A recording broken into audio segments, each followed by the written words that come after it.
कर्नाटक विधानसभा चुनाव में कुछ ही दिन बचे हैं और राजनीतिक दल प्रचार में जुटे हुए हैं। इस बार मतदाता इस बात को लेकर उत्सुक है कि कौन सी पार्टी सत्ता में आएगी। इस बीच चुनाव पूर्व एक और सर्वे रिपोर्ट सामने आई है जो कांग्रेस के लिए सुनहरा मौका है। एक राष्ट्रीय सर्वेक्षण संगठन लोकपोल द्वारा किए गए सर्वेक्षण के अनुसार कहा जाता है कि कांग्रेस इस विशाल राज्य में सत्ता की कमान संभालेगी। हालांकि सर्वे में कहा गया है कि बीजेपी को उम्मीद से ज्यादा नुकसान होगा। राज्य में 10 मई को एक ही चरण में विधानसभा चुनाव होंगे और नतीजे 13 मई को आएंगे। बहुमत के साथ कांग्रेस पहले नंबर पर है और बीजेपी दूसरे नंबर पर है। जेडीएस तीसरे नंबर पर रहेगी। कहा जा रहा है कि 2 सीटों पर अन्य जीतेंगे।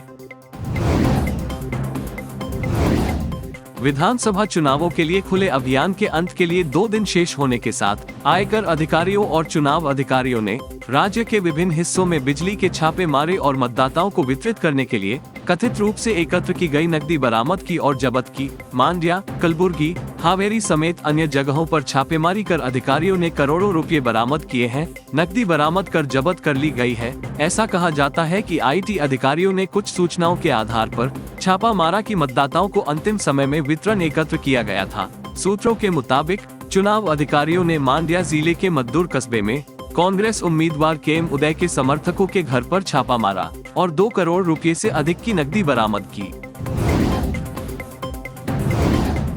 कर्नाटक एसएसएलसी वार्षिक परीक्षा परिणाम 2023 की घोषणा कल की जाएगी। परीक्षा 31 मार्च से 15 फरवरी तक हुई थी। State board of school examination and evaluation ने कहा है कि सभी विषयों की उत्तर पुस्तिकाओं की मूल्यांकन प्रक्रिया पूरी कर ली गई है और नतीजे कल घोषित किए जाएंगे।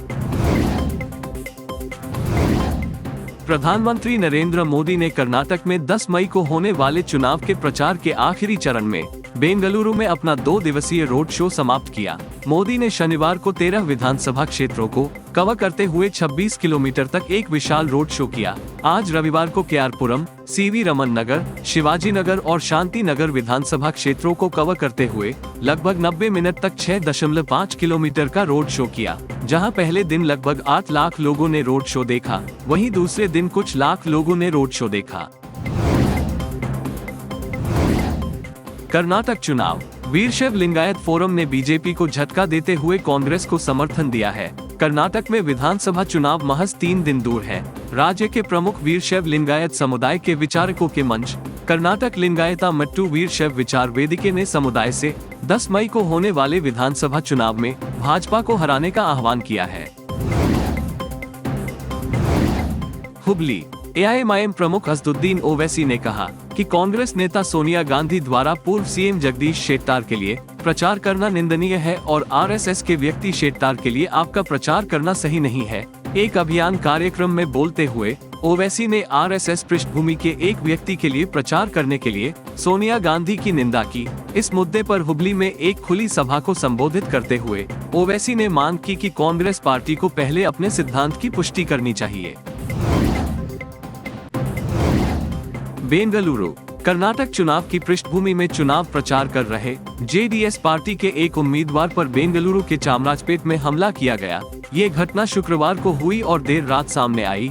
चामराजपेट से जेडीएस प्रत्याशी सी गोविंदराजू शुक्रवार को आजाद नगर में वाल्मीकि नगर मस्जिद के पास जेडीएस कार्यकर्ताओं के साथ पर्चे बांट रहे थे। इस मौके पर वह जेडीएस को वोट देने की गुहार लगा रहे थे।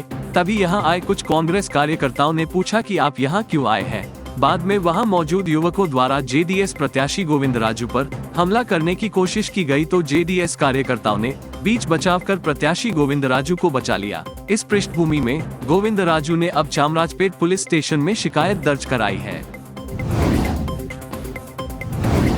बेंगलुरु, कर्नाटक में भ्रष्टाचार पर प्रधानमंत्री नरेंद्र मोदी की चुप्पी पर सवाल उठाते हुए कांग्रेस नेता राहुल गांधी ने आज रविवार को जानना चाहा कि राज्य में डबल इंजन सरकार के हर इंजन को 40% कमीशन से कितना मिलता है। उन्होंने संसद में अदानी मुद्दे को उठाने के लिए प्रधानमंत्री पर उन्हें सांसद के रूप में अयोग्य घोषित करने का भी आरोप लगाया। पिछले 3 साल से कर्नाटक में बीजेपी की सरकार है और प्रधानमंत्री यहां के भ्रष्टाचार से वाकिफ है।